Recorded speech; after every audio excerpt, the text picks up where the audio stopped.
Welcome to English Studies Hub. My name is Jackie and I'm excited to be here with you today.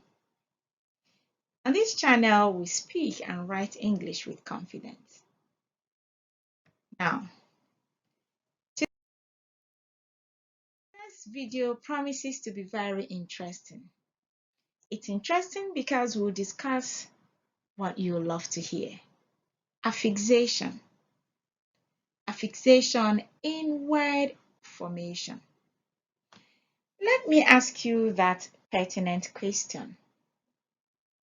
Have you subscribed to my channel? If you have not, what exactly are you waiting for? Please just click on the subscribe button. That button is looking at you right now. It's written in red. Subscribe. It's beckoning on you to subscribe. Please subscribe. And if you have subscribed, I want to say thank you. Thank you for encouraging us to create more videos. Of course, you know that you will be notified each time we upload a new video. Now let's get started. What is affixation? In this video, you're going to learn to define affixation. You would identify and define base words. You would also explain prefixes and suffixes. You will know what prefixes are and then be able to differentiate it with suffixes. And then you also do practical exercises. All right. Should we start? Should we go ahead? Of course. What is affixation? Affixation is a process of word formation that involves the addition of a word part either to the beginning or to the end of a base word. Of course, we know that sometimes we encounter unfamiliar words. And these unfamiliar words are pretty difficult to explain. And so for you to, get the meaning of this unfamiliar word, you need to crack it. You crack it. Remember, it feels like a secret code. So you crack it. You crack it, identify the affixed parts. When you identify the affixed part, you will now be left with the base word. Now, identifying the base word and its meaning will help you to know or figure out the meaning of the whole word. That is how we identify the meaning of such unfamiliar words that were formed through affixation. Okay, let's go ahead and explain what we mean by base word. Now, base word refers to the main word to which other parts are added.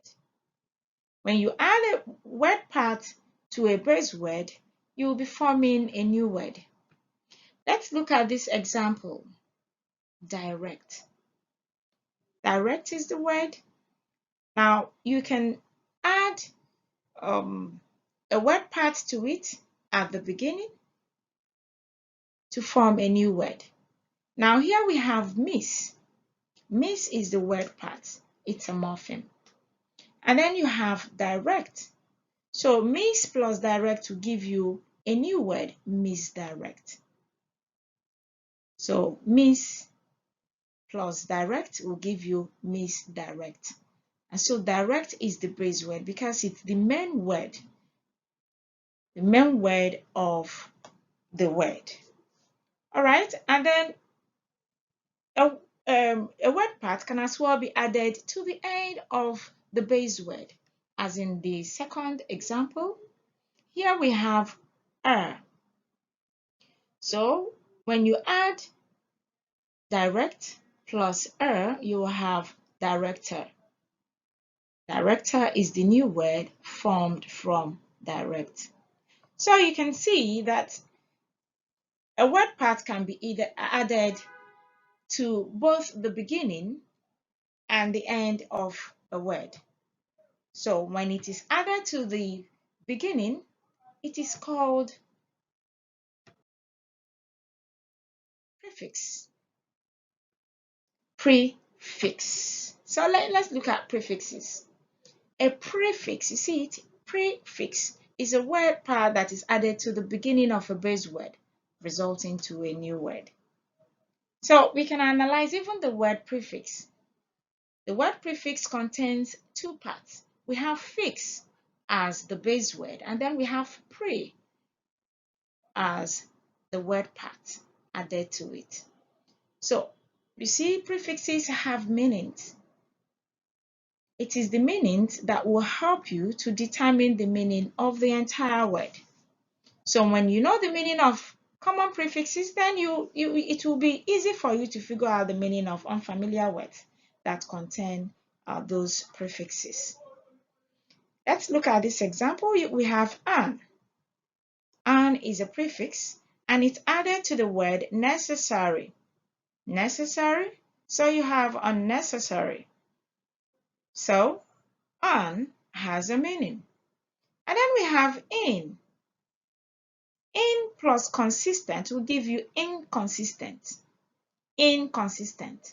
So you have in and you have consistent. Inconsistent. In has a meaning. And then we have ear. Ear. Of course, you see it here, ear. Plus regular, you'll get irregular. So irregular. Ear. Regular. So irregular. So an, in, and ear have their meanings. All right. All right. All right. Let's look at the meaning of some common prefixes. Now, the first one is ill, in, and ill. What do they mean? They mean not. So here you have ill plus legal will give you illegal. In plus possible will give you impossible. In plus sane will give you insane. Ill plus responsible will give you irresponsible. And of course, it means not legal, not possible, not sane, and not responsible. Then we have miss. Miss means wrong. So you have words like mislead, meaning wrong leading. Misunderstand, wrong understanding. Misplace, wrong placing or wrong placement, and so on and so forth. Then we have none. None means not or without. So nonsense, when you say someone is talking nonsense, it means that it is without sense. Non-stop, without stopping. Non-alcoholic, without alcohol. All right, and then we have pre. Pre means before. Remember prefix? Fixed before. So we have preheat, means that you hit it before. Prearrange was arranged before.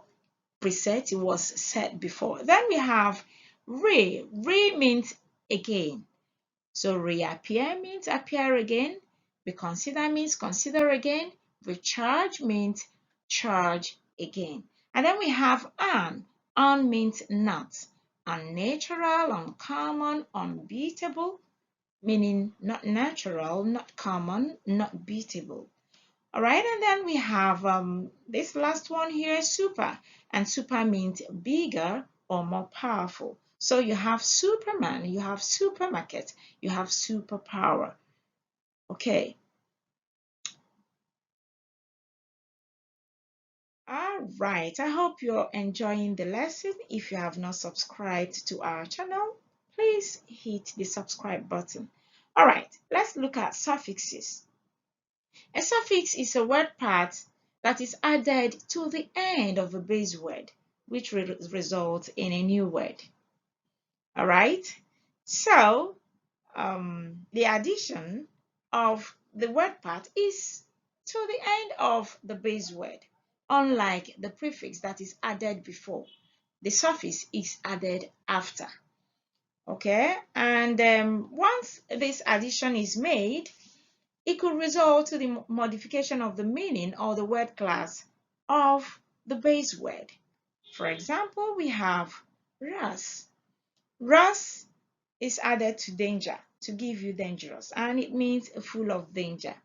Dangerous plus danger will give you full of danger. You see that the form has been modified. So yes, it has been modified. Okay, let's look at the next example. We have lay plus kind. That's kindly. So we have lay plus kind. Oh, kind plus ly will give you kindly. And you see, kindly is an adverb. Kind is an adjective. So you see, they have similar meaning but different word groups.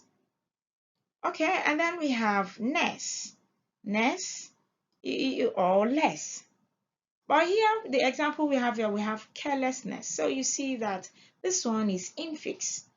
All right, and then this one is suffix. So the main word here is care. Carelessness.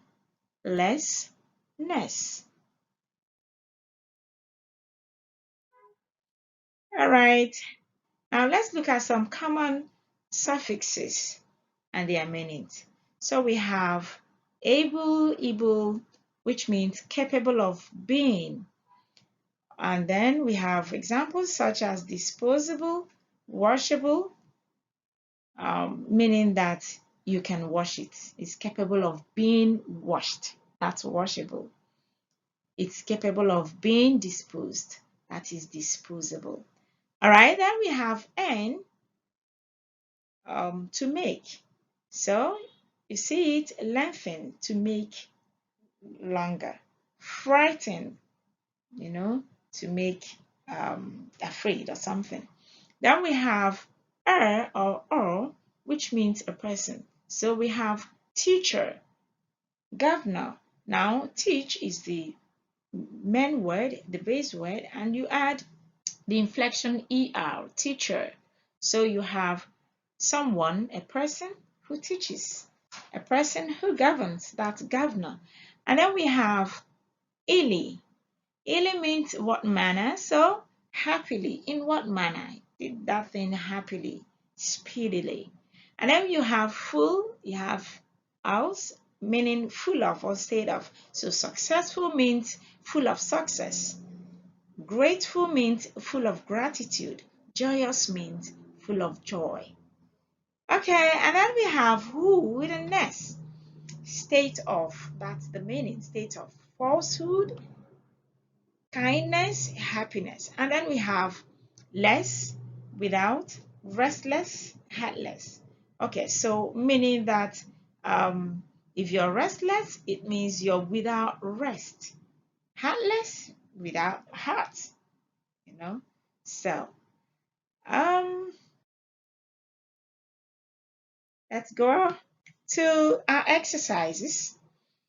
The exercises are pretty cheap. It's something that you can answer. It's very cheap.